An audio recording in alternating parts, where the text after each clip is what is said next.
Hello, it says over here that we are going to be talking about infinite geometric series, but let me begin by talking about this rectangle we have over here. And actually, this is not just any rectangle, this is a cake. And this one cake I have over here, it's for you guys. But before you get too happy, there is a condition on how you're going to be allowed to eat this cake. Each day, you're going to be allowed to eat half of what there is left from the cake. So the first day, you have a full cake in front of you, you're allowed to eat half of it. So let me divide the cake, and this is the piece that you are eating over here, a half. So let me write over here what you eat. Day 1, you eat 1/2. Okay, then you'll come on day 2, there will be half cake left, and you're going to be allowed to eat half of it. So let's divide in half over here for the day 2, and here you are eating 1/4. So I add over here day 2, 1/4. On day 3, there is a quarter of cake left, and you're allowed to eat half of it. I divide it here in half, and this is the piece you eat. That's a half of a quarter, so that's 1/8. On day 4, you eat half of that, so 1/16 over here. And you keep going like this. You can always eat half of what is left. So on day n, you are going to be eating 1/2 to the power of n of the cake. Now, while you're happily eating your cake, maybe not that happy because you're eating less and less each day, here is my question for you. Will you ever finish eating your cake? That is, if you keep eating forever, and of course this cake doesn't get bad, will you finish eating your cake? In other words, how much cake will you eat if you keep eating forever? If you look at the sequence of pieces of cake that you are eating, you're always eating half of what you ate the day before, so that means you need to multiply by half to move from one term to the sequence to the next. So that means that what we are doing over here is considering with our pieces of cakes a geometric sequence. So let me write over here, it's a geometric sequence. The first term, let's call it U1, is half, and the common ratio is also a half. And if we are talking about the total cake that we eat, that means that we want to sum the pieces of cake that we eat. Let's say we stop at the end and we want to know how much cake have we eaten up to the end. Well, after n days, you are going to have eaten half plus a quarter plus an eighth, so on. You keep summing up to 1/2 to the power of n. So what we are considering here is the sum of the n first terms of a geometric sequence. We usually denote this by Sn, and we have a formula for this. Our formula, you can check it now if you don't remember it, says that we have to do the value of the first term, so half in this case, times the common ratio, 1/2 to the power of n minus 1 over the common ratio, half minus 1. So this is the formula we are working with. Let me move it just to get a bit more space over here. I'm going to try to make this look a little bit nicer. So we have a half multiplying, and then we have 1/2 to the power of n minus 1. That's our numerator. And then in the denominator, we have a half minus 1, so that's minus 1/2. So if we want, we can put the negative sign in the front, and then we have a half, and then we have 2/1 because the denominator is half, so we want to divide by half, so we multiply by the reciprocal, and then we have 1 over 2 to the power of n minus 1. Cancel the 2, and we can change the sign to say that this is 1 minus 1 over 2 to the power of n. So this is how much cake is eaten after n days. But I don't want to do that after n days. The question is, what if you keep eating cake forever? So what happens when n approaches infinity? This is new notation for you. And an arrow infinity is saying, what happens if we consider the number n to be huge and huger and huger? So what happens when n approaches infinity? What we are trying to do here, and this is new notation for you, is the limit as n approaches infinity of 1 minus 1 over 2 to the power of n. We want to know what happens with this expression for really huge values of n. When n is huge, 2 to the power of n is huge, and I write this by saying that with an arrow goes to infinity. But then if I do 1 divided the number that is getting bigger and bigger and bigger, actually this part 1 over 2 to the power of n is getting smaller and smaller and smaller, so it's approaching 0. So the limit of this expression as n approaches infinity is just 1. So the answer is that yes, if you keep eating cake forever, then eventually you will eat a whole cake. Okay, no more cake for us, for now at least.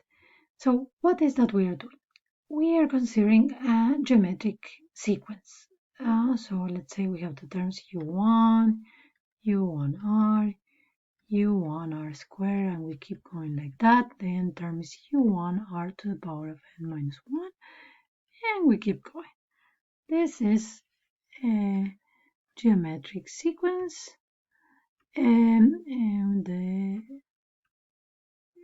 parameters we need to know are the first term u1 and the common ratio r. We want to sum the terms of the sequence. We need to make sense of what does it mean to sum all the terms of the sequence. To do that, what we are going to do is to consider a new sequence. And well, new or not that new. This new sequence that I'm going to call the sequence of the partial sums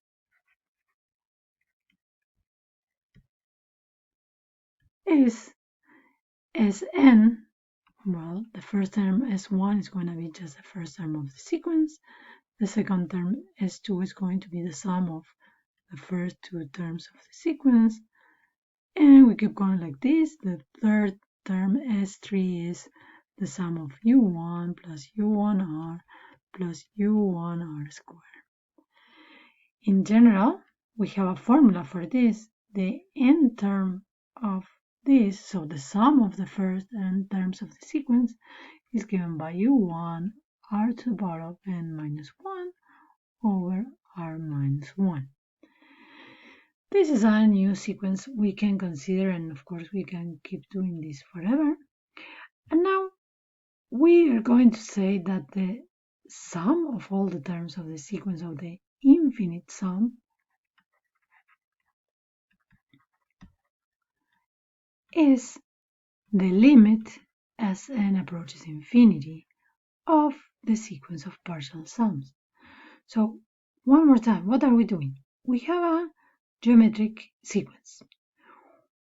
We don't really know what it means to sum the infinitely many terms, but we know how to sum the terms up to n. So that gives a new sequence with terms S1, S2, S3 is the sequence of partial sums.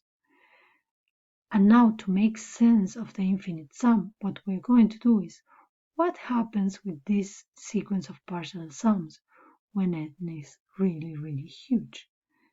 So what happens with the limit as n approaches infinity of u1 times r to the n minus 1 over r minus 1? Remember that this formula only makes sense when r is different than 1, otherwise we'll be dividing by 0 and we cannot do that. We'll come back to this case, r equals 1 later. But if r is different from 1, what we need to focus is on what happens to r to the power of n when we let n approach infinity, so when we consider really, really big values of n. And what happens is going to depend on what kind of value for r we have. For instance, let's say that r is -1. If r is -1, then the expression is going to be -1 to the power of n, which can take the value either 1 or the value -1. So that means that the limit we are trying to see does not really exist. So we cannot say that our expression becomes something when n is huge, because our expression is going to be jumping up and down between 1 and -1. So what's going to happen in this case is that the limit of Sn when n approaches infinity does not exist, and we say that it diverges. So this is not a good case. In this case, we cannot really sum our infinite geometric sequence. If the absolute value of r is less than 1, then when we consider r to the power of 1 up to the n, r to the power of n, then as n gets bigger, this expression is going to get smaller and smaller. This happened already when we were talking about the cake and we were doing half to the power of n. As we keep considering powers of that, the value is smaller and smaller and it approaches 0. So in this case, when we look at the limit, well, we're going to have u1 and then rn minus 1 over r minus 1, with n being really huge. What is happening is that the bracket is going to be approaching -1 because r to the power of n is approaching 0.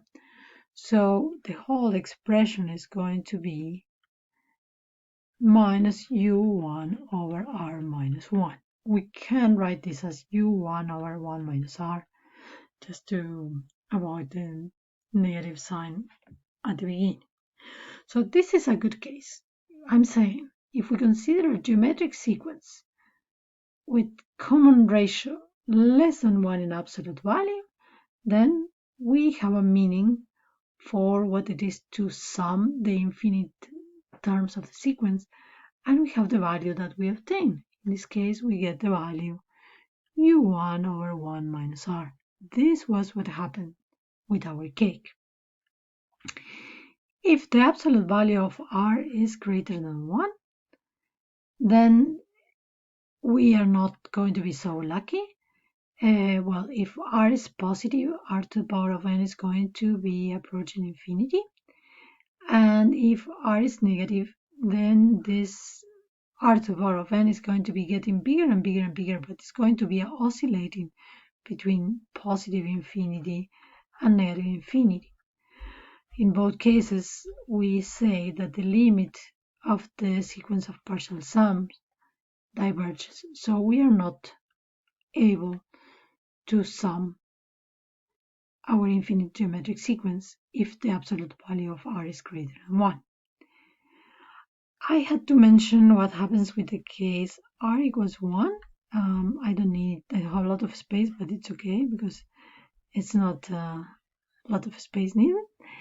In this case, we are going to be summing u1 plus u1 plus, and no matter how small u1 is, if it's not 0, if I try to sum this infinitely many times, the result is going to be infinite.